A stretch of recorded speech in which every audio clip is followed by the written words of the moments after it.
आप लोग भी स्टार्ट कीजिए। कौन सी क्लास आपकी आ जाइए? Second class, house property. लिखिए।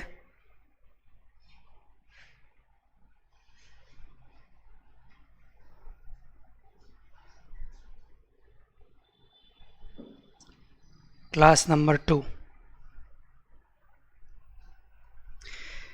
पिछली क्लास में जब मैंने आखिरी के 10 मिनट पढ़ाया था तो एक टॉपिक पढ़ाया था, क्या? Deemed honour, section 27। और मैंने उसी वक्त कहा था कि नेक्स्ट क्लास में हम इसके बारे में क्या करेंगे, डिटेल डिस्कस करेंगे। थोड़ा डिटेल, ज़्यादा डिटेल नहीं, थोड़ा सा डिटेल। डीम्ड ऑनर का मतलब समझाया था।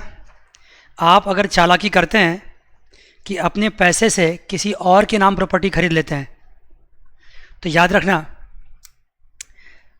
इनकम टैक्स ने यहाँ डिस्क्लोज़ कर रखा है कि अगर स्पॉज के नाम से परचेज़ करते हैं, चाइल्ड के नेम से परचेज़ करते हैं, तो उस केस में आप क्या माने जाएंगे, डीम्ड ऑनर। और मैंने समझा रखा है कि एक्चुअली ऑनर तो वही है जिसके नाम से प्रॉपर्टी है, लेकिन इनकम टैक्स के पॉइंट ऑफ व्यू से आपको डीम्ड ऑनर माना जाएगा और टैक्स आपसे ही ली जाएगी। मान गए? Right sir. तो उसमें सबसे पहला पॉइंट क्या था, ट्रांसफ़र टू स्पॉज। इसमें समझने वाली बात है, क्या समझने वाली बात है कि अगर मान लो मिस्टर ए ने प्रॉपर्टी क्या किया है, मिसेस ए के नाम से परचेज कर लिया, तो किसको डीम्ड ऑनर माना जाएगा, मिस्टर ए को। बहुत सिंपल बात है। लेकिन अगर मिस्टर ए ने मिसेस ए के नाम से प्रॉपर्टी परचेज की है इस कंडीशन पे कि अब दोनों को क्या रहना है, अलग रहना है, रिलेशंस खराब हो चुके हैं, अलग रहना है, तो उस परिस्थिति में फिर मिस्टर ए को डीम्ड ऑनर नहीं माना जाएगा, क्योंकि अलग हो चुके हैं, लिविंग अपार्ट, तो उनको डीम्ड ऑनर नहीं माना जाएगा। बात समझ गए? ये कहानी थी। दूसरी बात थी माइनर चाइल्ड।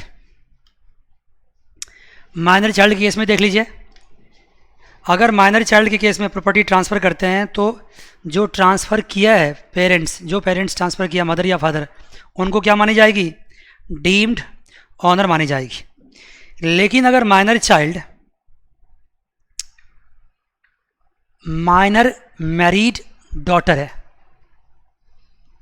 अब तुम यहाँ कहोगे सर माइनर डॉटर की शादी तो हो नहीं सकती, इलीगल है, लेकिन फिर भी होती तो है, इलीगल है फिर भी होती है ना। तो इलीगल है क्यों हुई है, ये काम पुलिस का देखने का है, क्राइम ब्रांच का है, आईपीसी कहानी है वो।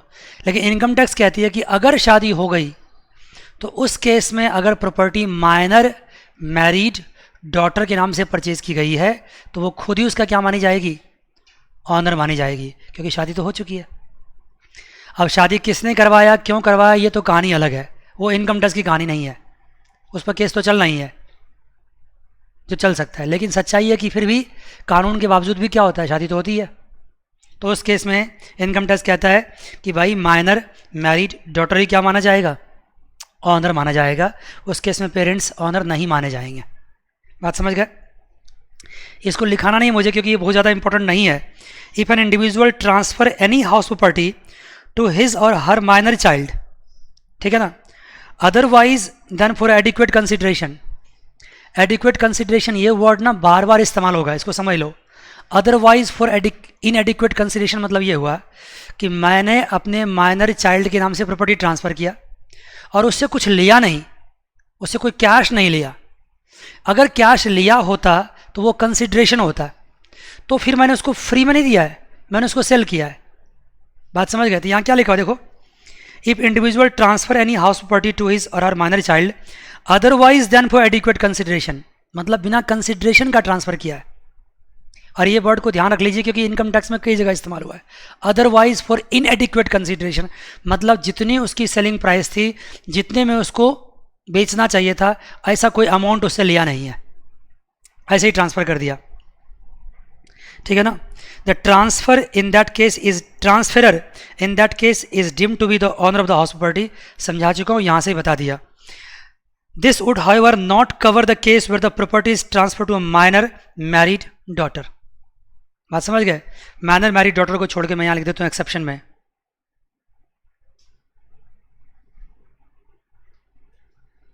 Manner married daughter. आप भी साथ साथ लिख लीजिएगा। यहाँ क्लियर है कहानी। उसका नेक्स्ट आपको होल्डर ऑफ इम्पार्टेबल स्टेट। मैंने कल बताया था आपको इम्पार्टेबल स्टेट का मतलब ये होता है ऐसी प्रॉपर्टी जिसको हम क्या कर सकते हैं, जिसको हम डिवाइड नहीं कर सकते। ऐसी प्रॉपर्टी जिनको हम डिवाइड नहीं कर सकते वो कहलाता है आपको इम्पार्टेबल स्टेट।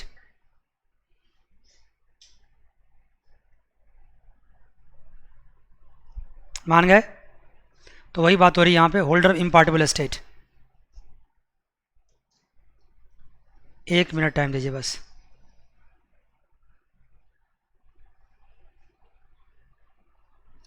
ठीक है जी। तो सर कौन कौन से, देखिए अब इम्पार्टेबल स्टेट है, उसका कोई होल्डर है, भले ही प्रॉपर्टी उनके एंसेस्टर्स के नाम से किसी के नाम से थी, लेकिन जो उनको होल्ड कर रहा है आज के डेट में, जो उसमें रहता है, उनको क्या माना जाएगा? Deemed honour.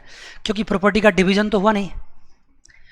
मान लो कि सपोज कर लो मेरे जो ग्रैंड पेरेंट्स थे वो ग्रैंड टू ग्रैंड पेरेंट्स महाराजा थे, सपोज कर लो, क्या याद थे नहीं ऐसे कोई, लेकिन अगर उसका डिवीजन हुआ, डिवीजन तो प्रॉपर्टी का हुआ नहीं, लेकिन वो प्रॉपर्टी क्या हुआ, यूँ ही उसके फैमिली मेम्बर्स में क्या होता रहा, ट्रांसफ़र होता रहा। आज उस पैलेस में मैं रहता हूँ, मेरे नाम से तो है नहीं हो, तो मैं तो इनकम टैक्स से कहूँगा मेरे नाम से प्रॉपर्टी है ही नहीं। इनकम टैक्स की कोई बात नहीं, ये इम्पार्टेबल स्टेट है, आप इसके होल्डर हो, ठीक है ना, आपको ही क्या माना जाएगा? डीम्ड ऑनर माना जाएगा। थ्योरेटिकली कभी कभार एग्जाम में आ जाते हैं, इसलिए मैं इसको डिस्क्राइब कर रहा हूँ, अदरवाइज न्यूमेरिकल में इसका कोई खास रोल नहीं है। देखिए आगे है मेंबर ऑफ कोऑपरेटिव सोसाइटी। मतलब समझिए क्या होता है कोऑपरेटिव सोसाइटी का मतलब क्या होता है। जैसे मान लो आप लोग जितने बच्चे क्लास में हैं और इंक्लूडिंग माई सेल्फ, हम लोग सब मिलके फंड इकट्ठा करते हैं और एक ज़मीन खरीदते हैं, वहाँ पे सोसाइटी बनाते हैं, वहाँ घर डेवलप करते हैं, सोसाइटी के नाम से ज़मीन रजिस्ट्री करवाया है, सोसाइटी के नाम से बिल्डिंग बना है, और बाद में एक एक फ्लोर सबको क्या करते हैं? अलॉट कर देते हैं, उसमें रहने का अधिकार दे देते हैं सबको। सोसाइटी का फंडा यही है, क्योंकि अकेले मैं कोई प्रॉपर्टी खरीदना चाहूँगा तो इतना आसान नहीं है मैं खरीद सकूँ। ढंग से डेवलप करना चाहूँ सोसाइटी तो नहीं कर पाऊँगा। अगर लेकिन 10, 20, 25 लोग मिल जाएंगे तो अच्छा खासा फंड इकट्ठा हो जाएगा, उससे हम अच्छी लोकेलिटी क्या कर सकते हैं? डेवलप कर सकते हैं, और सबको एक एक फ्लोर मिल गया रहने के लिए। लेकिन पंगा यहाँ क्या है कि प्रॉपर्टी किसके नाम से है? सोसाइटी के नाम से। आपका घर का भी रजिस्ट्री किसके नाम से हुआ है? सोसाइटी के नाम से। आपको एक पेपर मिली हुई है जिसमें यह कहा गया है कि आप इस सोसाइटी में क्या कर सकते हैं? रह सकते हैं, रहने का अधिकार है। आपको बिल्डिंग बेचने का भी अधिकार है। लेकिन इनकम टैक्स अगर आपके दरवाजे पे पहुंचेगा कि आप इस घर का मुझे रेंटल वैल्यू का टैक्स दो, तो आप क्या कहोगे? मुझसे क्यों मांग रहे हो? किससे मांगो? सोसाइटी से, क्योंकि मालिक तो सोसाइटी है उसका। तो इनकम टैक्स की नहीं, आप जाके लॉ पढ़ लो, उसमें क्या लिखा हुआ है, भले ये प्रॉपर्टी किसके नाम से है? सोसाइटी के नाम से, लेकिन आप इस सोसाइटी के मेंबर हो और आपको ये सेल करने का, रहने का सब अधिकार मिला हुआ है, तो आपको क्या माना जाएगा? डीम्ड ऑनर माना जाएगा। जल्दी बोल दिया क्या? सब मेंबर्स को डीम्ड ऑनर माना जाएगा। क्या जल्दी बोल दिया? रिपीट कर दूं? क्या पूछा मैंने, क्या कहा? प्रॉपर्टी किसके नाम से रहता है, उसमें कौन है? सभी मेंबर्स रहते हैं। मेंबर्स को बेचने का भी अधिकार है, रहने का भी अधिकार है, तो डीम्ड ऑनर किसको माना जाएगा? और ये डीम्ड ऑनर का कॉन्सेप्ट यहाँ क्यों लाना पड़ा? क्योंकि प्रॉपर्टी किसके नाम से थी? सोसाइटी के नाम से। बंदा बच सकता था, इसलिए यहाँ पे उसको क्या किया गया? लॉ बना करके उसको रेस्पॉन्सिबल बनाया गया कि भाई आपको भी टैक्स देना पड़ेगा, डीम्ड ऑनर आप माने जाएंगे। बात समझ गए? Next point of person in position of property. देखो ये मैं इसको इतनी डिटेल थ्योरी लिखाऊंगा नहीं, ये पिछले क्लास में जितने पॉइंट्स मैं लिखवा चुका हूँ यही मेन है, जितने लिखवा चुका हूँ। अभी मैं इसको एक्सप्लेन कर रहा हूँ, और मैं बार बार कह चुका हूँ कि मैं गिरीश आहूजा के बुक से ही पढ़ाता हूँ। आपके सामने ये बुक होगी, इसके न्यूमेरिकल्स होंगे, तो बहुत ही अच्छा समझ में आएगा और बहुत बढ़िया क्लास आपकी चलेगी। बात समझ गए? देखिए आगे persons in position of a property. अब क्या होता है, जैसे मान लो सपोज करो कि मेरे पास अभी तक घर नहीं था और मैं एक घर खरीदना चाहता हूँ। मैंने इनका घर खरीद लिया, लेकिन मैंने इसको पूरा पेमेंट किया नहीं अभी तक। मैंने इसको पूरा पेमेंट अभी तक नहीं किया। जब तक मैं इसको पेमेंट नहीं करूँगा, क्या मुझे ये प्रॉपर्टी ट्रांसफ़र करेगा? जब तक मैं इसको पेमेंट नहीं करूँगा, क्या मुझे ये प्रॉपर्टी ट्रांसफ़र करेगा? नहीं करेगा। भाई घर का सवाल है, 1 करोड़ 50 लाख 60 लाख 70 लाख किसी भी अमाउंट का घर हो सकता है, कौन इसके इतना रिस्क लेगा? नहीं ट्रांसफ़र करेगा, कहेगा सर देखो काम की बात तो काम जैसी होनी चाहिए, आप पैसे दो हम आपको प्रॉपर्टी रजिस्ट्री कर देंगे। तो मैं इनसे क्या कह सकता हूँ, ठीक है यार पैसे के लिए तो अभी मान लो 4 महीने का वक्त है या 8 महीने का वक्त है, हमारा जैसा भी आपस में एग्रीमेंट हुआ होगा, हम 8 महीने बाद आपको पूरा पैसा दे देंगे। अभी मैंने 50% आपको दे दिया है, लेकिन एक काम कर सकते हो क्या आप, क्या उस घर मुझे रहने दो भाई, रिमेनिंग पैसे आपको हम 4-5 महीने बाद दे देंगे, रजिस्ट्री मुझे आप मत करो, घर आपका ही है, क्योंकि रजिस्ट्री तो तब करोगे जब क्या करूँगा मैं, पूरे पेमेंट करूँगा। लेकिन इतना तो फेवर कर सकते हो क्योंकि आप मेरा स्टूडेंट हो, मैंने आपसे घर खरीदा है, जानकार हो, जान पहचान के हो, क्या इतना फेवर नहीं कर सकते? इतना विश्वास नहीं है? इतनी विश्वास दुनिया में ख़त्म हो गई क्या? मुझे उस घर में रहने दो। कहोगे ठीक है सर रह जाओ, ठीक है सर रह जाओ। अब मैंने आपसे तो किराए पर घर लिया नहीं है, आपने अभी तक एक्चुअली मुझे घर बेचा भी नहीं है। अब इनकम टैक्स पहुंच गया, टैक्स के लिए डोर नॉक किया, भाई आपके इनकम के ऊपर टैक्स। मैं कहूँगा मैं क्यों टैक्स दूँ, घर तो इसके नाम से है, मैं क्यों टैक्स दूँ? जो घर का मालिक है वो टैक्स देगा। इनकम टैक्स पहुँच गया इनके पास, भाई साहब आप टैक्स दो। ये कहेगा मैं क्यों टैक्स दूँ, मैं तो घर बेच चुका हूँ, देखो मेरा कॉन्ट्रैक्ट पूरा, सिर्फ रजिस्ट्री होना बाकी है। मैंने तो अपनी इंसानियत में उनको रहने दिया घर में, मेरे तो बस रजिस्ट्री होना बाकी है, मैं क्यों टैक्स दूँ? इनकम टैक्स बात समझ गई, उसने लॉ फ्रेम कर दिया कि आपने सिंस घर बेचा है लेकिन घर रजिस्ट्री नहीं किया अभी तक, क्योंकि पेमेंट पूरे आपको नहीं मिले हैं, और जो बंदा घर खरीद रहा है वो उस घर को उसकी पोजीशन ले चुका है। तो जो उस घर का पोजीशन ले चुका है, भले ही घर उसके नाम से भी ट्रांसफ़र नहीं हुआ हो, लेकिन फिर भी क्या माना जाएगा उसको? डीम्ड ऑनर माना जाएगा। एक छोटे से 2 वर्ड के लिए मुझे कितना बोलना पड़ गया। अब एक सेंटेंस में रिपीट कर देता हूँ, अगर मैं किसी का घर खरीदता हूँ, घर की पूरी पेमेंट नहीं करता हूँ, पेमेंट आने वाले वक्त में करूँगा, लेकिन मुझे पोजीशन मिल चुका होता है, तो जिसको पोजीशन मिल चुका वो क्या माना जाएगा? Deemed honour. क्या बात है, मान गए? क्या मानी जाएगी उसको? Deemed honour. ठीक है, नेक्स्ट पॉइंट देखिए क्या होता है, person having the right in property for a period not less than 12 years. अगर किसी प्रॉपर्टी पे आप किराए पे भी रहते हैं या लीज पे रहते हैं, और वो लीज अगर 12 साल से ज़्यादा का है, लीज बेसिकली ये लीज के लिए बना हुआ है, लीज अगर 12 ईयर्स से ज़्यादा का है, तो जैसे मान लो मैंने इनकी प्रॉपर्टी को लीज पे लिया है और 12 ईयर्स से ज़्यादा का टर्म्स ऑफ लीज है, ठीक है ना, तो उस केस में किसको वहाँ का डीम्ड ऑनर माना जाएगा? एक्चुअल ऑनर तो ये है, लेकिन इसने 12 साल एंड प्लस के लिए मेरी प्रॉपर्टी ट्रांसफ़र कर दी है, तो भले मैं उसको लीज पे लिया हूँ, लेकिन मैं क्या माना जाऊँगा? Deemed honour. अगर मेरे पास कोई प्रॉपर्टी का राइट 12 ईयर्स से ज़्यादा के लिए है, तो भले प्रॉपर्टी मेरे नाम से नहीं है, लेकिन मुझे क्या मानी जाएगी? मुझे क्या माना जाएगा? सॉरी, क्या माना जाएगा? डीम्ड ऑनर माना जाएगा। ठीक है जी बच्चों, यहाँ तक की बातें मैं समझा चुका हूँ आपको। एक बार मुझे बताइए आप खुद से, बिना देखे कहीं पे भी, कौन कौन से डीम्ड ऑनर है? Transfer of property to what? Spouse, then what? Minor child, except you know that married minor daughter, and then impartible state, and then what? हाँ, उसके बाद क्या था? अगर आपके पास लीज 12 ईयर से ज़्यादा का है, तो उन सब केसेस में क्या माने जाएंगे आप? डीम्ड ऑनर माने जाएंगे, जिसके बारे में पिछली क्लास में लिखा चुका हूँ। अब आज की क्लास के नए टॉपिक स्टार्ट कीजिए।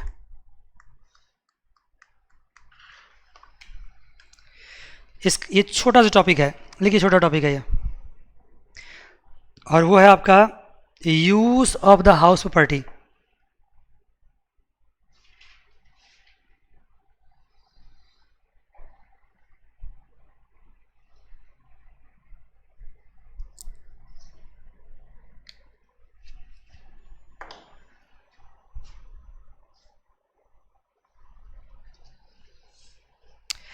ठीक है ना, use of the house property. अब मान लीजिए आपके पास घर है ही घर, तभी तो हाउस प्रॉपर्टी चैप्टर में तो यही पढ़ना ही है। तो भाई उस घर पे, घर का क्या यूज़ करोगे जो आप टैक्स आपको देना पड़ सकता है या टैक्स से आप बच सकते हैं? कोई भी यूज़ करो, इसके बारे में पिछली क्लास में बात हो चुकी है। आप कुछ भी यूज़ करो, बस एक यूज़ के बारे में पिछली क्लास में डिस्कस किया था और रिमेनिंग आज बात करेंगे। अपना बिजनेस उसमें मत करो, खुद का बिजनेस अगर करेंगे आप तो उस पर सरकार क्या कहती है, गवर्नमेंट क्या कहती है, छोड़ दो इसको, कोई टैक्स उस पर नहीं होगा, ठीक है ना। तो यूज़ आप कुछ भी कर सकते हैं, एनी यूज़। लिख लीजिए, बहुत छोटा सा पॉइंट लिखिए, house property can be of any use, house property may be of any use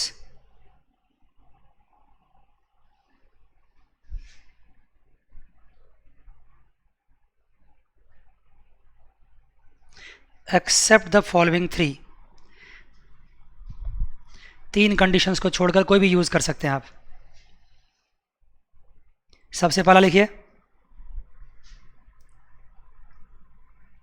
और जानते हो चार्जेबिलिटी में क्या बताया था कि हाउस प्रॉपर्टी की एनुअल वैल्यू निकाली जाती है, लेकिन जिस कंडीशंस के बारे में बात कर रहा हूं मैं, उस कंडीशंस में एनुअल वैल्यू क्या मान ली जाएगी उसकी, निल। गवर्नमेंट आपसे टैक्स नहीं चार्ज करना चाह रही है, इसका मतलब उस घर के ऊपर इनकम क्या मान लिया उसने, निल मान लिया, ठीक है ना। इसलिए सेंटेंस लिखो, the annual value of the house property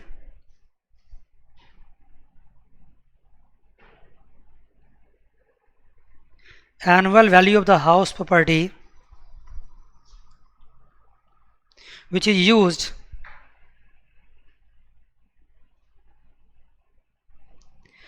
for the purpose of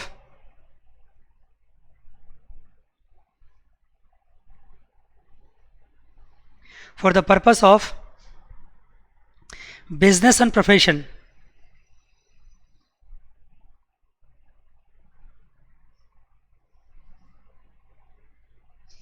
business or profession carried on by the SSC। ये पॉइंट रिपीट भी कर रहा है, पता आपको, कैरिड ऑन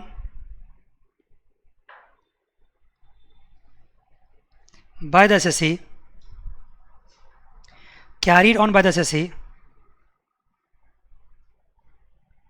ठीक है ना। Provided profit of such business and profession, profit of such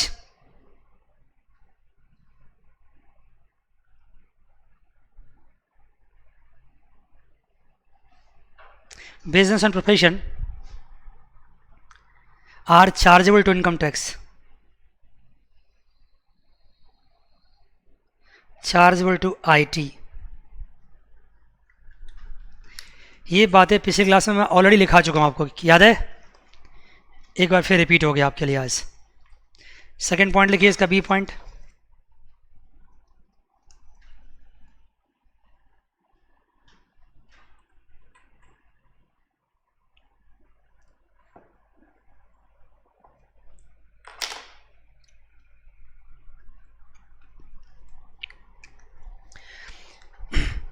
where the property is let out, B point लिखिए।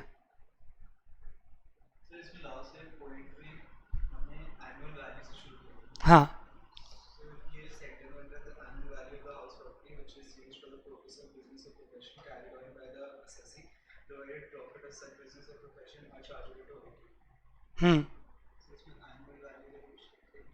मैंने क्या सेंटेंस लिखा, दोबारा बोलो, annual value of house property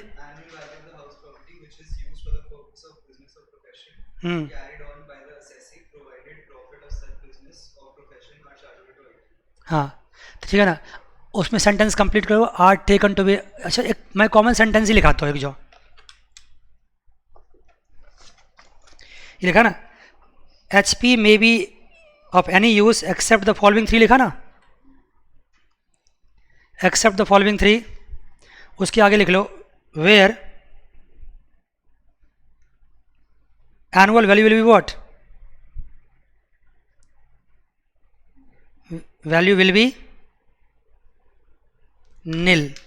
अब तो क्लियर है सेंटेंस, ऊपर ही लिख लो, except the following three where the annual value will be nil, इस केस में निल होगा। ये बी पॉइंट देखिए आप,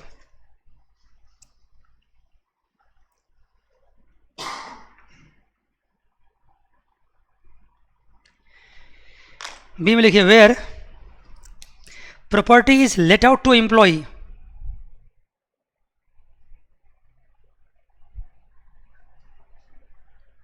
Property is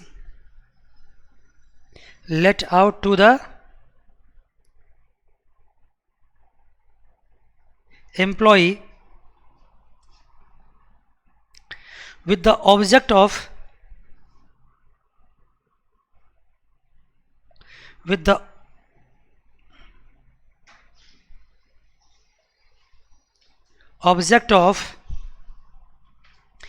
carrying on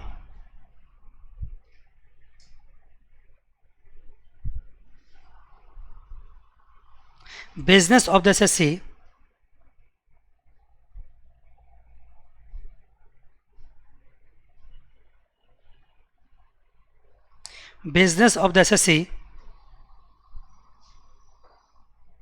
in an efficient manner.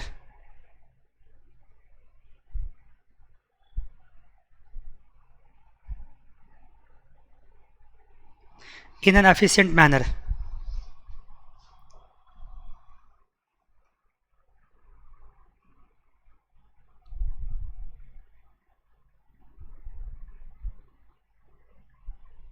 समझ गए? इस केस में देखो क्या कहानी है। मान लीजिए कि मेरा इंस्टीट्यूट है, मेरे इंस्टीट्यूट के बगल में मेरा एक घर है, पास में ही घर है मेरा, और मेरे यहाँ टीचर पढ़ाने के लिए आते हैं और बहुत दूर से आते हैं, नोएडा से आते हैं, और आने में हर रोज़ वो 2 घंटा लेट कर देते हैं। मेरा काम ख़राब होता है। नहीं हो सकता क्या ऐसा? ऑफ कोर्स हो सकता है। मैं उनसे कहता हूँ तो कहते हैं मैं क्या करूँ, ट्रैफिक में फंस जाता हूँ, काफ़ी दूर रहता हूँ। तो मैं उनको एक ऑफ़र दे सकता हूँ, क्या कि मेरे पास में एक घर है, उसी घर में शिफ्ट कर जाओ और टाइम पे ऑफिस आओ। ठीक है ना? अब मैंने जो उनको घर दिया है वो घर किस लिए दिया है? मेरा मकसद किराया कमाने का नहीं था, मेरा मकसद था अपने बिजनेस को क्या करने का, एफिशिएंटली चलाने का। अल्टीमेटली वो घर भी जो मेरा एम्प्लॉई वहाँ रहता है, एक तरह से मैं उस घर का क्या यूज़ कर रहा हूँ, बिजनेस यूज़ ही कर रहा हूँ इनडायरेक्टली। नहीं कर रहा हूँ क्या? तो मैंने फर्स्ट पॉइंट में क्या बताया था, बिजनेस यूज़ में NAV क्या मानी जाएगी, नील। सेकंड वाले केस को मैंने इसलिए अलग से यहाँ एक्सप्लेन किया गया है कि सेकंड वाले केस में लोग कह सकता है कि वहाँ मेरा कोई बिजनेस एक्टिविटी तो होता नहीं है, वहाँ तो मेरा एम्प्लॉय रहता है। इसलिए इनकम टैक्स ने इसको क्लियर कर दिया है कि अगर आपका एम्प्लॉय भी रहता है और आपका मकसद किराया कमाने का नहीं है, रेंट अर्न करने का नहीं है, बल्कि अपनी बिजनेस को एफिशिएंटली मैनेज करने का है, तो उस केस में क्या मानी जाएगी, उसकी NAV नील मानी जाएगी। बात समझ गए? ठीक है ना? लेकिन अगर यहाँ पे आपका इंटेंशन देखा जाएगा, इंटेंशन देखा जाएगा, जैसे मान लो वो घर मैंने क्या किया, किसी टीचर को नहीं दिया, मैंने किसी XYZ को दिया और कहता हूँ कि मेरे बिजनेस से रिलेटेड है, तो फिर इनकम टैक्स मुझसे क्या पूछ सकती है, मुझे ये तो साबित करो कि ये बंदा आपके बिजनेस के लिए क्या इंपॉर्टेंट है। ऐसे किसी को दिखाने से काम तो नहीं चलेगा कि हमारा एम्प्लॉई है, तो ये फिर अलग बात हो गई। अदरवाइज आप ध्यान रखो कि अगर आपने अपने घर को किसी एम्प्लॉय को दिया है for the purpose of running your business smoothly, तो उस घर की NAV क्या मान ली जाएगी, नील मान ली जाएगी। ठीक है? थर्ड पॉइंट पाइए, C point.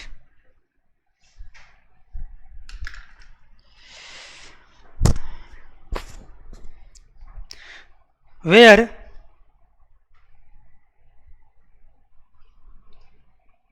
the letting of property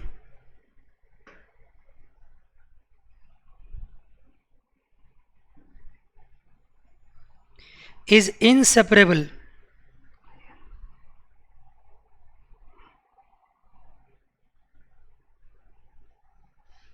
letting of property is inseparable from letting of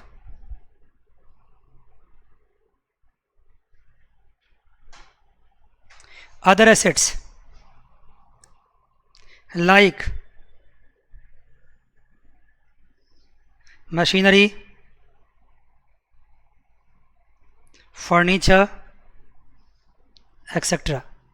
like machinery, furniture, etc. ये बात कल हुई थी आपसे, मैंने एक बात कही थी, जो PG में आप लोग रहते हैं ना और उसका जो किराया भरते हैं ना, उसको भी रेंटल इनकम माना जाना चाहिए था ना, लेकिन नहीं माना जाएगा, क्योंकि पीजी में आपको घर के अलावा और भी सारे फैसिलिटी मिलता है। नहीं मिलता है क्या?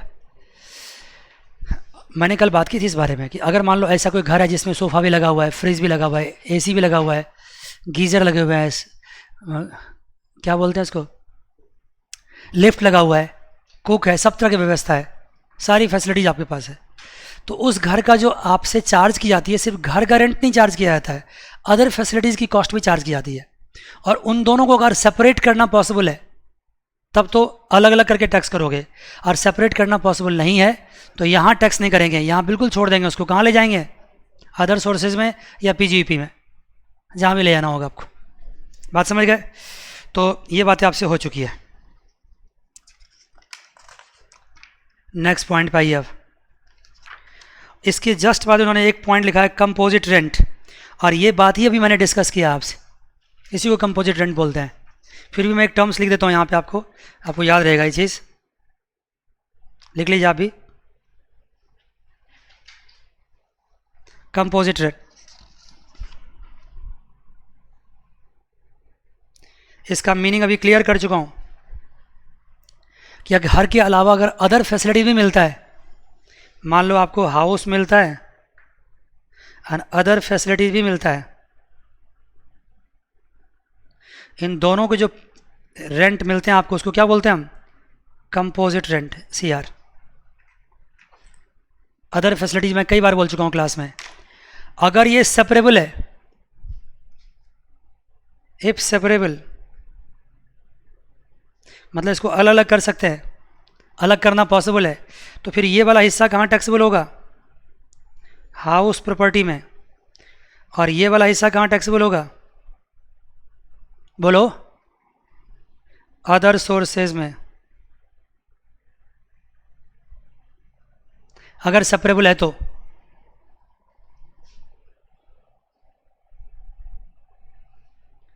इफ इनसेपरेबल, अगर ये सेपरेबल नहीं है,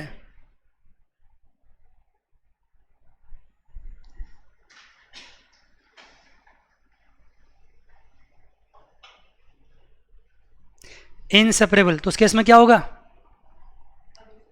100% टैक्सेबल इन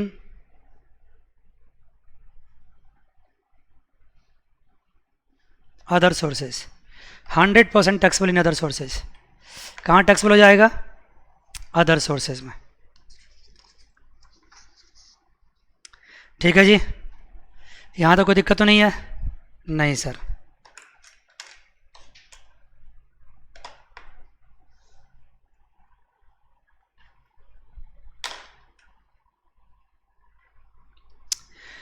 आइए, जो बातें मैं पहले बता चुका हूँ उसको फिर से एक बार ये रिपीट करता है, लेकिन मैं बहुत क्विक टाइम में रिपीट कर दूंगा आपको। लिखिए, किस केसेस में हाउस प्रॉपर्टी इनकम पे टैक्स नहीं लगता? लिखो, when income from house property is not chargeable to tax.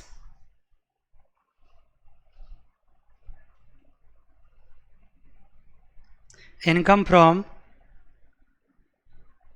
HP is not chargeable to tax. किस केस में टैक्सेबल ये नहीं होता है? सबसे पहला केस लिखो, फार्म हाउस।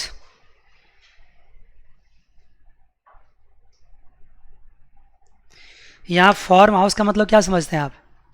आपके दिमाग में जनरली फार्म हाउस का मीनिंग होगा जहाँ बड़ी बड़ी शादियाँ होती है, वो फार्म हाउस नहीं है, वो तो बिजनेस हो गया। यहाँ फार्म हाउस का मतलब है कि ऐसा घर जो कल्टीवेशन में, एग्रीकल्चर में यूज़ होता हो। ज़मीन का बड़ा सा प्लॉट है, वहाँ बगल में एक घर बना हुआ है, उस घर में एग्रीकल्चर इक्विपमेंट्स रखे हुए हैं, जैसे कुदाल नहीं होता है, कुदाल होते हैं, कुल्हाड़ी होते हैं, पता नहीं क्या क्या, हल होते हैं, ट्रैक्टर होता है, ये सब रखे हैं वहाँ पे। और वहाँ पे अनाज कट के आता है तो वहाँ पे स्टोर की जाती है, या वहाँ से और भी सब काम होते हैं। लेकिन जो भी काम होते हैं किसके काम आते हैं? एग्रीकल्चर एक्टिविटीज़ को ही करने में काम आते हैं। तो उस तरह के जो फार्म हाउस होंगे वहाँ की एनुअल वैल्यू क्या मान ली जाएगी? नील मान ली जाएगी, और वो टैक्सेबल नहीं होगा। और रीजन भी है क्यों टैक्सेबल होगा वो, ठीक है ना। तो ये फार्म हाउस है, इसका डिटेल आप खुद एक्सप्लेन करेंगे, मैं आपको समझा चुका हूँ। दूसरे देखो, अब आप कहेंगे कौन चेक करेगा कि वहाँ पे उस फार्म हाउस में शादी होती है कि उस फार्म हाउस में एग्रीकल्चर काम होता है। ये तो फिर किसकी बात हो गई कि ये तो हो गई कि इंसान के नियत की बात हो गई कि एक पर्टिकुलर इंसान क्या करता है। तो इस टैक्स में ये नहीं सिखाया जाता है कि इंसान की नियत क्या है, ये सिखाया जाता है कि लॉ क्या है। और जानते हो टैक्स जब बनाया गया तो ये मान के बनाया गया कि हर इंसान क्या होता है, बेईमान नहीं होता है, ईमानदार होता है। हर इंसान ईमानदार होता है, ये मान के बनाया गया है।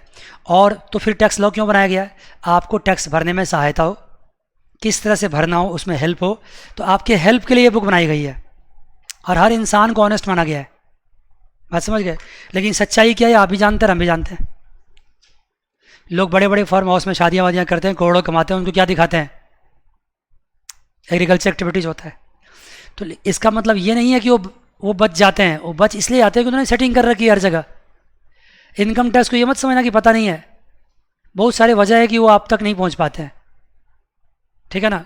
अब उस वजह को हम क्यों डिस्कस करें, ये हमारा काम डिस्कस करने का नहीं है। हम तो जो लॉ है उसको एक्सप्लेन करेंगे, सच्चाई क्या है वो आप जानते ही हैं, ठीक है ना। आइए देखिए, फार्म हाउस की बात होगी। दूसरी पार्ट लिखिए, property held for charitable purpose.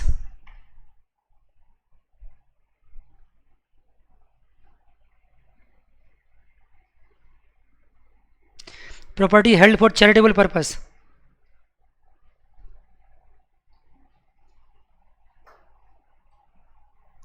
कोई प्रॉपर्टी आपके पास है और चैरिटेबल पर्पस के लिए है, तो उस पर भी टैक्स नहीं है, उस पर भी एनुअल वैल्यू क्या मानी जाएगी, उसकी निल मानी जाएगी।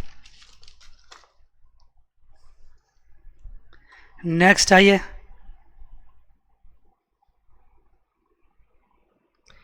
House property use for own business and profession, ये बात हो चुकी है। House property used for own business and profession. House property used for own business and profession, इसको अब एक्सप्लेन मत करो, बात हो चुकी है आपसे। लिखिए D, self occupied.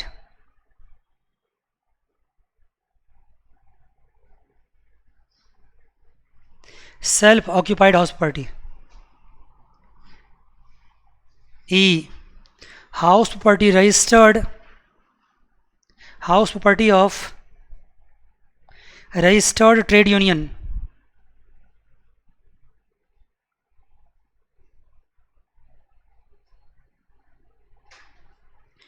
Oblique local authority.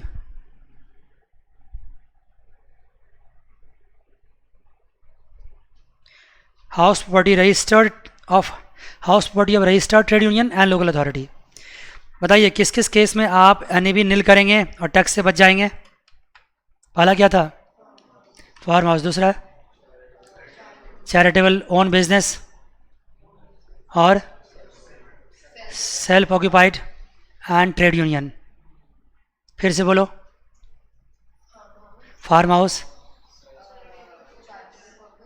Farm house हो गया, सेल्फ ऑक्यूपाइड हो गया, चैरिटेबल पर्पस हो गया, बिजनेस प्रोफेशन अपना बिजनेस प्रोफेशन हो गया, और trade union and local authority हो गया। इसको देखते ही क्या करोगे आप? निल कर दोगे, कोई टैक्स इस पे ऊपर नहीं होगा, ठीक है जी। ट्रेड यूनियन के केस में उसकी उस प्रॉपर्टी की वैल्यू निल मानी जाएगी, एनुअल वैल्यू, टैक्स नहीं लगेगा। इनकम ही निल मान लोगे तो टैक्स कहाँ से लगेगा? मान गए? क्यों, आप इसके बारे में क्यों स्पेशली पूछा? किसी ट्रेड यूनियन से आपका लिंक है? जानते हो किसी को आप? नहीं। ट्रेड यूनियन समझ गए ना? तो उसमें अब कई सारे ट्रेड यूनियन होते हैं ना, कई व्यापारी वर्ग के भी या लेबर क्लास के लोग भी, बहुत सारे लोग अपना अपना यूनियन बनाते हैं, तो उसका एक ऑफिस होता है। उस ऑफिस पे सरकार टैक्स लगे तो कहाँ से काम चलेगा? तो उसको क्या करा गया? निल करा गया। आइए देखिए, तो अभी तक जितनी बातें हुई है 2 मिनट के टाइम में एक बार क्विक रिवीजन करते हैं। क्या क्या पढ़ा हमने अभी तक? बताते जाइए क्या क्या पढ़ा है। हमने पढ़ा था चार्जेबिलिटी, याद है ना भाई? एक प्रॉपर्टी की एनुअल वैल्यू निकाली जाती है, और किस प्रॉपर्टी की निकाली जाती है वो सारा कंडीशन है जिसमें कि हम अपना बिजनेस ना करते हो। और एनुअल वैल्यू क्या होती है? पूरे साल की एक प्रेजेंटिव, एक नोशनल वैल्यू निकाली जाती है, ठीक है ना। उसके बाद एसेंशियल कंडीशंस था, property must consist of land and building, land appurtenant thereto, उसमें होना चाहिए। और assessee must be the owner of such property, assessee खुद होना चाहिए उसका ऑनर, या तो एक्चुअल ऑनर या फिर क्या, डीम्ड ऑनर। प्रॉपर्टी में भी use for any purposes, property कोई भी यूज हो सकता है except what, business and profession. उसके बाद था ऑनरशिप, ऑनरशिप एक्चुअल ऑनरशिप होती है और डीम्ड ऑनरशिप होती है। एक्चुअल की बात ही मत करो, डीम्ड की बात करो। डीम्ड किस किस केस में होता है बता चुका हूँ आपको। स्पाउस के केस में, minor child, impartible holder of the state, ठीक है ना। उसके बाद अपने और किस केस में था डीम्ड ऑनरशिप? कोऑपरेटिव सोसाइटी में, और पोजीशन के केस में, और आपके पास लीज है 12 ईयर्स एंड मोर के केस में। ऐसे पॉइंट याद रखना है, वहाँ तक एक्सप्लेन तो आप कर ही दोगे, पॉइंट याद रखना है।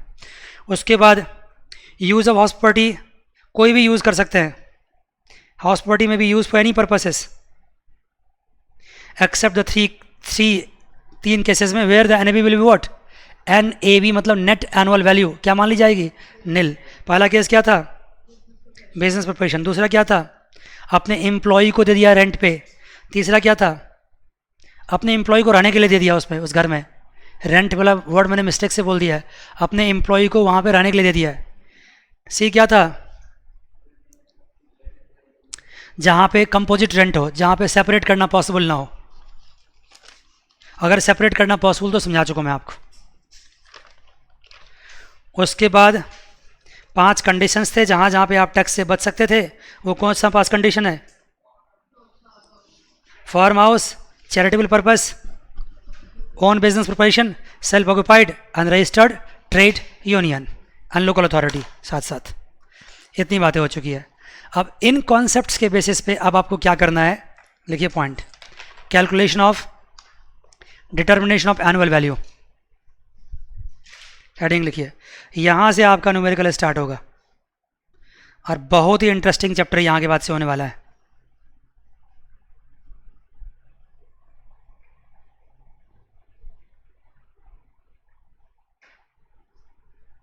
Determination of what, annual value.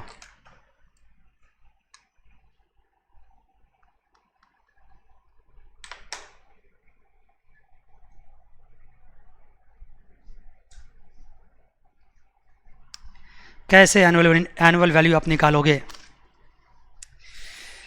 ठीक है, इसको रहने दीजिए कुछ देर। अब सुनिए बात को। क्या होता है, मैंने आपको कहा था, एक जगह मैंने सेंटेंस लिखवाया भी है कि शायद हाउस प्रॉपर्टी ही ऐसा अकेला हेड है जिसमें इनकम को प्रिजम्पटिव बेसिस पे भी क्या किया जाता है, निकाला जाता है, नोशनल बेसिस पे भी निकाला जाता है, अनुमान लगा के निकाला जाता है। ठीक है ना। आपके पास एक घर है, पहले सुनिए कहानी को ढंग से। एक हाउस प्रॉपर्टी है, ठीक है ना। आप कहते हो कि इसका तो रेंट जो है सो रेंट रिसीव किया हमारा, रिसिप्ट नील है। क्यों भाई, क्यों नील है? क्योंकि हमने घर को किराए पे लगाया नहीं। आपने क्या कहा कि हमने घर को किराए पे नहीं लगाया, तो इसकी वैल्यू क्या है, नील है। इनकम टैक्स कहेगी ऐसा ऑप्शन अगर हम दे देंगे तो कोई भी बंदा कहेगा ही नहीं हम किराए पे लगा रखे हैं, सब कहेगा मेरा घर क्या है, खाली है। ऐसा नहीं चलने वाला है। मुझे नहीं लगता घर खाली होगा आपका, और होगा भी तो क्यों है। इसलिए मैं रेंट रिसीव्ड के बेसिस पे टैक्स नहीं लगाऊंगा, इसके बेसिस पे इनकम नहीं निकालूंगा। ये वन ऑफ द फैक्टर तो जरूर रहेगा, लेकिन मुझे अपने तरीके से भी क्या करना पड़ेगा, रेंट निकालूंगा। तो मैं इनकम टैक्स से पूछूंगा कैसे निकालोगे? मैं तो बता ही नहीं सकता हूं आपको कि मेरी रेंट क्या, मैं तो बता रहा हूँ नील है। मैंने तो रेंट रिसीव ही नहीं किया ना, रेंट तो नील है। इनकम टैक्स कहती है कि मैंने आपसे पूछा ही नहीं, मेरे पास अपना मैकेनिज्म है, मैं निकाल सकता हूँ। मेरे पास अपना मैकेनिज्म है, मैं निकाल सकता हूँ। आप जिस मोहल्ले में रहते हो बस इतना बता दो। अब मेरा इंस्टीट्यूट जो हडसन लेन में, मैं इसी का एग्जांपल लेता हूँ। मान लीजिए मेरा ही घर है, मैं क्या कहता हूँ, मेरा घर हडसन लेन में है, मुझे रेंट नहीं मिलता है, रेंट रिसीव ही नहीं हुआ है। तो इनकम टैक्स मुझसे कहेगी कोई बात नहीं, मैं खुद पता लगा लूँगा कि हडसन लेन में जितने भी घर हैं उस घर का क्या हो सकता है, रेंट कितना हो सकता है, पता लगा लूँगा मैं। बात समझ गए? तो इनकम टैक्स के पास ये आइडिया होता है, वो पता लगा लेगी कि इस इलाके में, इस मोहल्ले में क्या रेंट होना चाहिए। और उसको पता चल गया अगर कि मान लो इस मोहल्ले में रेंट कितना होना चाहिए, 30,000 रुपीज़ पर मंथ होनी चाहिए, तो कुछ नहीं करेगा वो 30,000 को 12 से मल्टीप्लाई करेगा और कितना हो गया 3,60,000। इसको मान लिया जाएगा फेयर रेंटल वैल्यू। क्या माना जाएगा? Fair rental value. Fair rental value क्यों? क्योंकि मार्केट से, आस पड़ोस से पूछ करके क्या किया गया है, रेंट डिसाइड किया गया है। बात समझ गए? तो फेयर रेंटल वैल्यू कितना हो गया? Fair rental value 3,60,000। इसके बाद वो आपसे पूछेगा कि बताओ एक्चुअल रेंट क्या है। आप कहोगे मेरा तो घर वैकेंट था, पूरे 12 महीने मैंने लगाया ही नहीं किराए पे, ठीक है ना, मैंने किराए पे लगाया नहीं है, ठीक है ना। कहेगा ठीक है कोई बात नहीं। उस केस में आप क्या करो, ये 3,60,000 को ही क्या मान लो, क्या मान लो, एनुअल वैल्यू।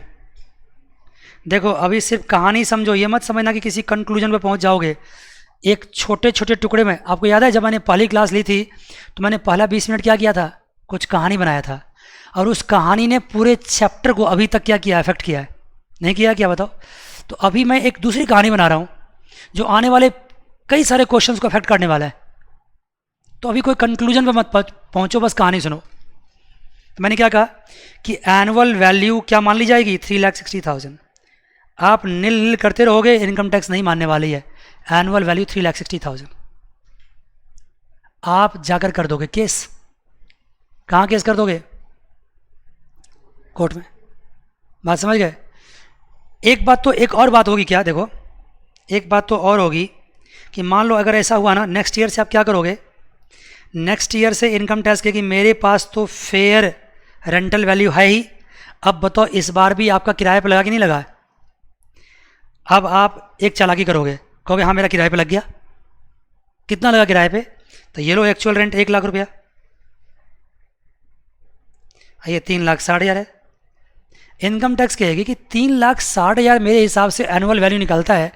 आप कहते हो 1 लाख रुपया किराया है, मुझे अपना घर मुझे ही दे दो, मैं आपको 1.5 लाख दे देता हूँ।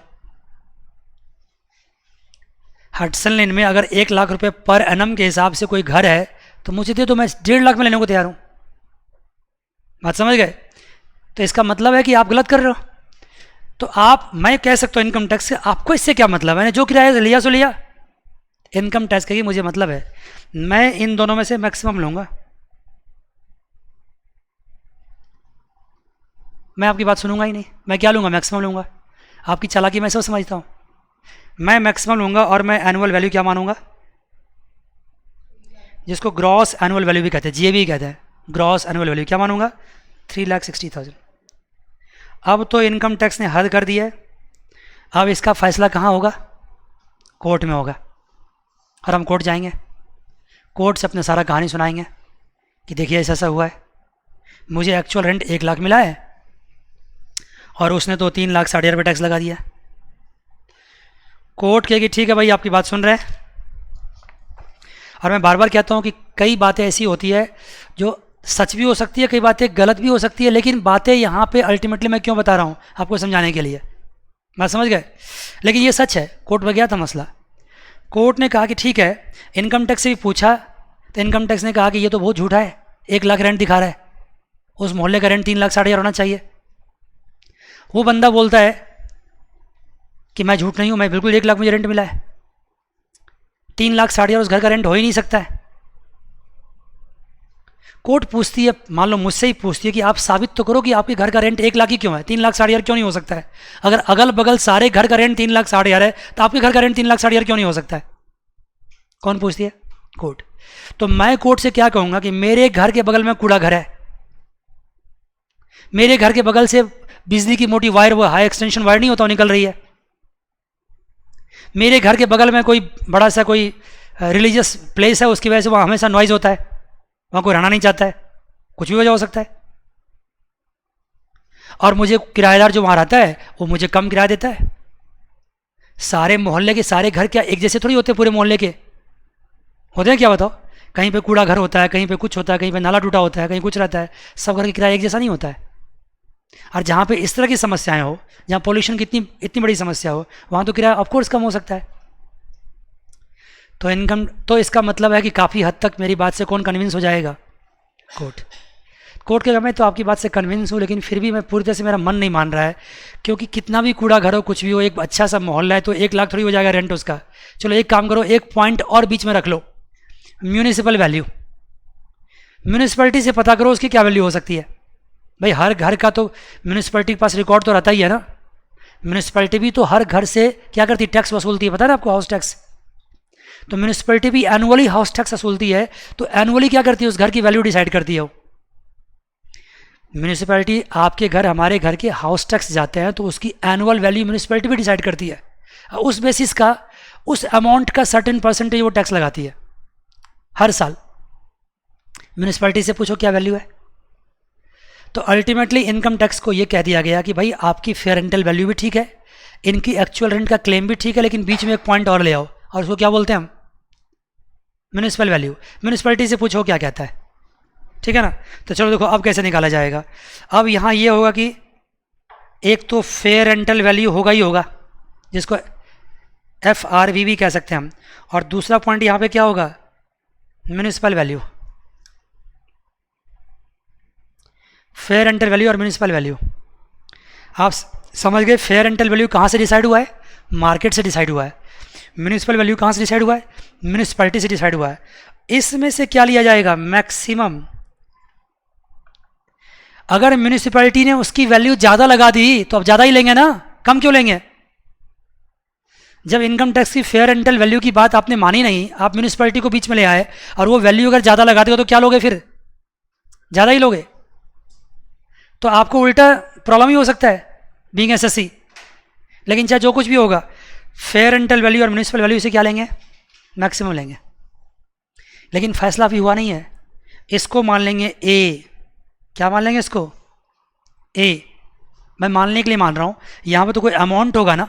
अभी मेरे पास अमाउंट नहीं, तो मैंने क्या मान लिया है? A मान लिया है। इस A को फिर किससे कंपेयर करेंगे? A को करेंगे एक्चुअल रेंट्स, एक्चुअल रेंट से। और यहाँ भी क्या लेंगे? मैक्सिमम। यहाँ भी लेंगे मैक्सिमम। ऊपर वाला मैक्सिमम आया तो यहाँ भी मैक्सिमम लेंगे। देखो इन दोनों में से एक्चुअल रेंट कब हो सकता है? जब एक्चुअल रेंट मैक्सिमम हो। ज़्यादा तभी हो सकता है। लेकिन जनरली लोग क्या करता है? अपनी रेंट को थोड़ा सा क्या करता है? कम छुपाने की कोशिश करता है। तो मैक्सिमम कौन होगा? यही होगा। ज़्यादातर चांस है मैक्सिमम यही होने का। लेकिन मैं ऐसा कोई दावा नहीं करता हूँ, हो सकता है एक्चुअल रेंट भी क्या हो? ज़्यादा हो। तो अल्टीमेटली अभी तक क्या डिसाइड हुआ है कि fair rental value, municipal value में से मैक्सिमम जो होगा उसको क्या मान लेंगे?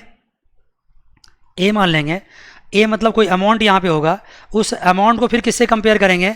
एक्चुअल रेंट से। और इन दोनों में से जो मैक्सिमम होगा उसको क्या मान लेंगे?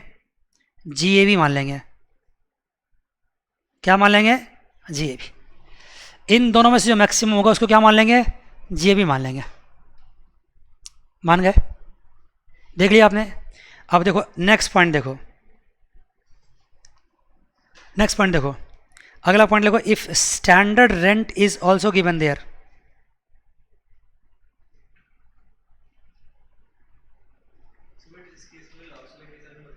हाँ,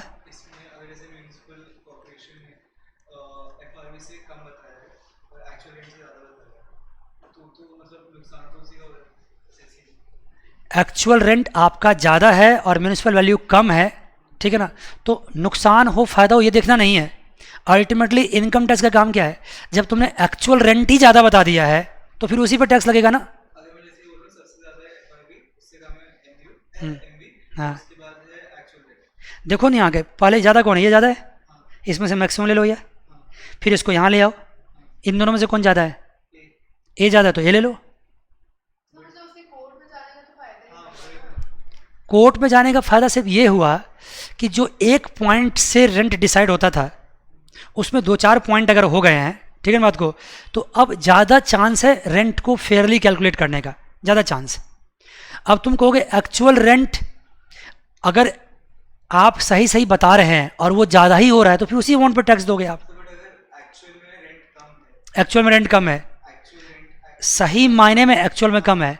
देखो इस मामले में आप ये कहना चाह रहे हैं सर अगर really in real sense actual rent कम है तब तो हम फंस गए ना। ऑफ कोर्स फंस गए आप।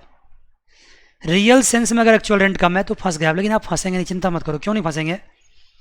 क्योंकि जो फेयर रेंटल वैल्यू होती है और जो क्या इसका नाम है म्यूनिसिपल वैल्यू होती है, ये सब कम ही होती है जनरली, क्योंकि वो सर्कल रेट के हिसाब से डिसाइड होती है। जैसे मान लो हटसलन में एक प्रॉपर्टी की वैल्यू मान लो 1.5 करोड़ पर फ्लोर है, एक फ्लोर की कीमत मार्केट वैल्यू कितनी है? 1.5 करोड़ है, 1.5 करोड़। लेकिन अगर म्यूनिसिपैलिटी में जाओगे तो उसके पास वैल्यू कितनी होगी? इसकी कम होगी, 50-60 लाख के आसपास होगी। तो उस हिसाब से वो डिसाइड करेगा। फेयर रेंटल वैल्यू भी इनकम टैक्स डिसाइड करती है, तो उनको थोड़ी इतना पता होता है। देखो मैं जो बात कर रहा हूँ ना वो आउट ऑफ लॉ बात कर रहा हूँ, आपस की बात कर रहा हूँ, इसको लॉ मत रखना, ठीक है ना। ये तो हमारी आपस की बात है। आपके पास बहुत सारा घर होगा इसलिए आप काफ़ी चिंतित हो रहे हैं। सुनो ना ध्यान से, मैं कह रहा हूँ कि फेयर रेंटल वैल्यू भी जो मार्केट का रेंट है उससे कम, एक्चुअली जो रेंट है मार्केट में उससे कम ही डिसाइड होता है। इतना आसान नहीं है इनकम टैक्स डिपार्टमेंट के लिए घर घर जाके मोहल्ला मोहल्ला जाके क्या करे हो, रेंट पता करे। तो चिंता मत करो, एक्चुअल रेंट मार्केट में ज़्यादा ही है। लोग जनरली लोग क्या करता होता दिखाता ही नहीं है। प्रैक्टिकल सेंस में लोग क्या करता है, लोग मैं कैसे बताऊँ ऑन रिकॉर्ड बता ही देता हूँ, मेरा क्या क्या क्या हो जाएगा। लोग क्या करता है, रेंट ब्लैक में ले लेता है। कुछ रेंट ले लिया चेक में, कुछ रेंट ले लिया कैश में, चेक वाला दिखा दिया, कैश वाला रख लिया, जितना तक अलाउड हो उसके हिसाब से दिखा दिया। एक्चुअल रेंट ज़्यादा दिखाएगा ही नहीं। ये मैं टैक्स लॉ पढ़ा रहा हूँ कि टैक्स की चोरी पढ़ा रहा हूँ? मुझे चोरी मत सिखवाओ। एक्चुअली सोसाइटी में जो हो रही है वो मैंने वो डिस्कस किया विद ड्यू रिस्पेक्ट। मैं चोरी नहीं सिखाता, मैं हर इंसान को क्या सिखाना चाह रहा हूँ, ईमानदारी सिखाना चाह रहा हूँ। लेकिन देखो इंसान अपने आप ईमानदार हो जाता है। हाँ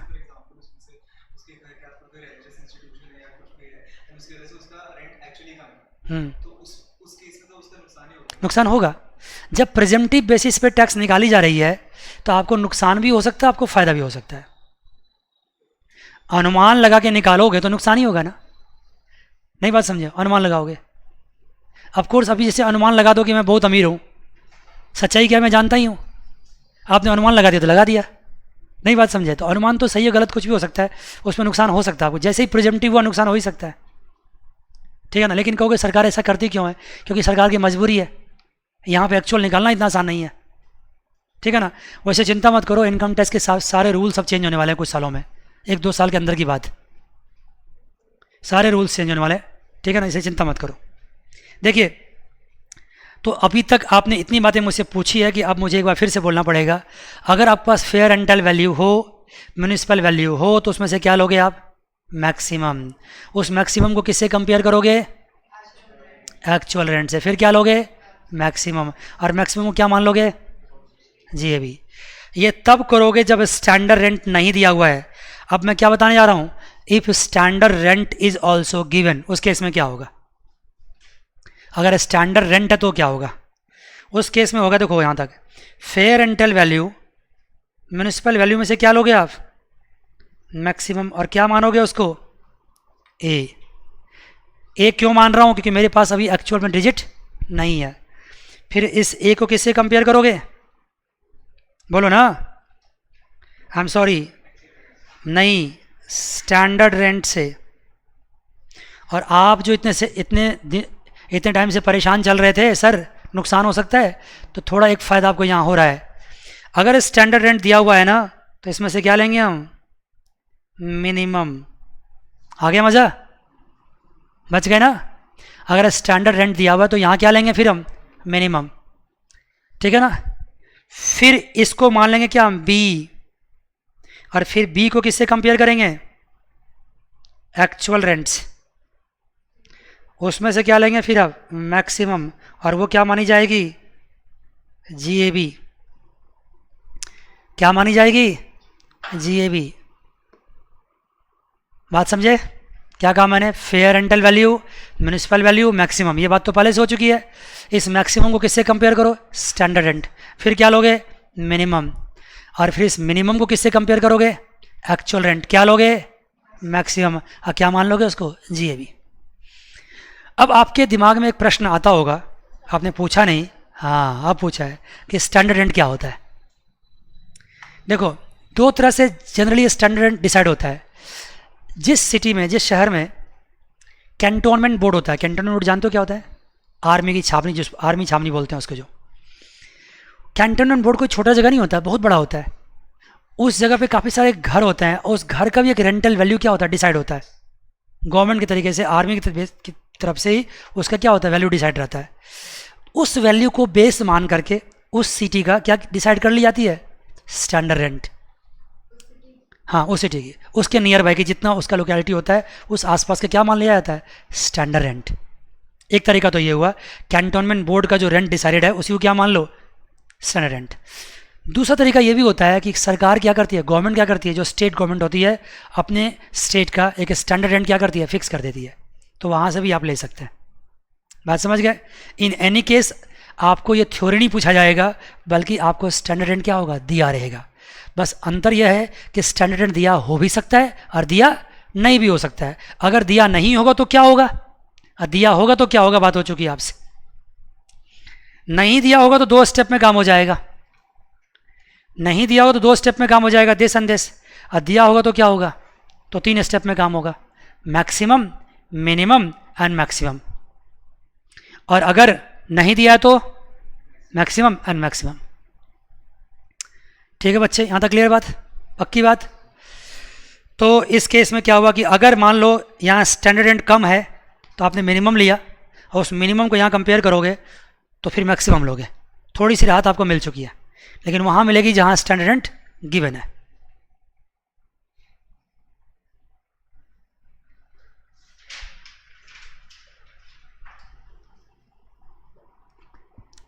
इसके बाद यहां पे आता है एक्सेप्शन।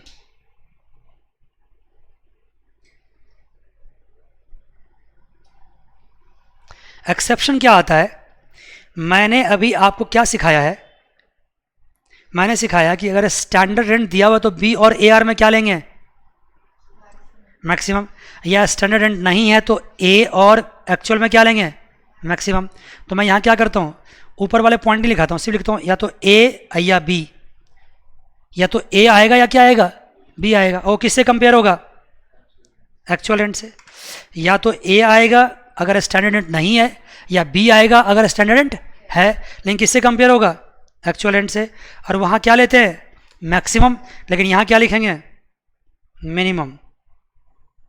सर मैक्सिमम कब लेंगे, हमेशा। मिनिमम कब लेंगे, exceptionally.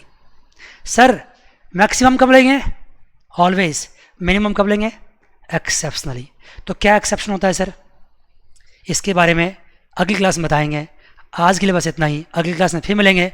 God bless you all, take care, bye bye, see you.